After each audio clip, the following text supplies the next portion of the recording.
கடலூர் மாவட்டம் சேத்தியாத்தோப்பு அருகில் உள்ள வாழக்குள்ளை கிராமத்தை சேர்ந்தவர் நிலவழகன். இவர் விருதாச்சலம் எக்வடாஸ் என்ற தனியார் நிதி நிறுவனத்தில் சிஸ்டம் சர்வீஸ் இன்ஜினியராக பணிபுரிந்து வருகிறார். இந்நிலையில் நிலவழகன் சொந்த ஊருக்கு செல்வதற்காக விருதாச்சலம் பேருந்து நிலையத்தில் காத்திருந்தார்.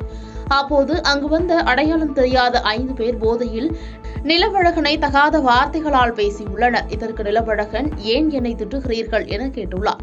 இதனால் ஆத்திரமடைந்த போதை இளைஞர்கள் ரீப்பர் கட்டையால் நிலவழகனை சரமாரியாக தாக்கியுள்ளனர். இதில் நிலை குலைந்த நிலவழகன் சம்பவ இடத்திலேயே நிலை தடுமாறி ரத்த வெள்ளத்தில் சரிந்தார். பின்னர் அங்கிருந்தவர்கள் நிலவழகனை மீட்டு 108 ஆம்புலன்ஸ் மூலம் விருதாச்சலம் அரசு மருத்துவமனைக்கு சிகிச்சைக்காக அனுப்பி வைத்தனர். மேலும் இந்த சம்பவம் குறித்து போலீசார் விசாரணை மேற்கொண்டு வருகின்றனர்.